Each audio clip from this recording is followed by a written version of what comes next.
माँ की निराशा और बेटे का नियम। लगता है कयामत आ गई है। लोगों में शर्म, हया और इज्जत सब खत्म हो चुकी है। औरतें इतनी बेशर्म कैसे हो सकती हैं और मर्द ऐसी चीज़ों का समर्थन कैसे करते हैं, मेरी समझ में नहीं आ रहा है।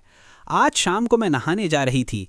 मुझे शैम्पू चाहिए था, इसलिए मैं ओस्मान के बेडरूम में जाने लगी।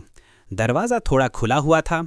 मेरे मन में तो कोई कपट नहीं था, इसलिए मैंने सीधा धक्का देकर दरवाज़ा खोल दिया और अंदर चली गई।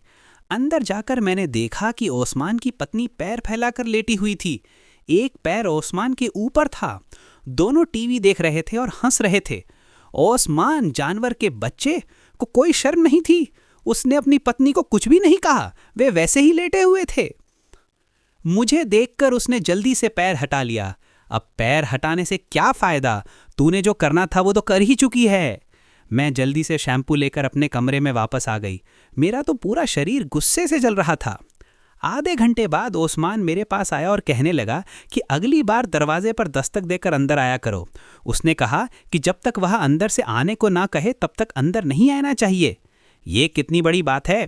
क्या इस घर में मेरी एक पैसे की भी कीमत है? मैं जानती हूँ उसकी पत्नी ने ही उसे ये सब सिखाकर भेजा है। मेरा बेटा ऐसा नहीं है, वरना दरवाज़ा खटखटाकर अंदर आने की क्या ज़रूरत है? ये पक्का उसकी पत्नी ने ही सिखाया है। क्या तुम्हारे लिए माँ से बड़ी तुम्हारी पत्नी हो गई है? ठीक है, अगर मैंने तुम्हारे कमरे में बिना दस्तक दिए प्रवेश किया तो मैं गुनहगार हूँ, लेकिन तुम लोग जो गंदगी कर रहे थे उसका क्या? क्या वह कुछ नहीं है? मैं अब इस देश में नहीं रहूँगी। मैं अपने पोते पोतियों को लेकर वापस अपने देश चली जाऊँगी। अम्मो, ओस्मान गोनी, स्विट्ज़रलैंड प्रवासी।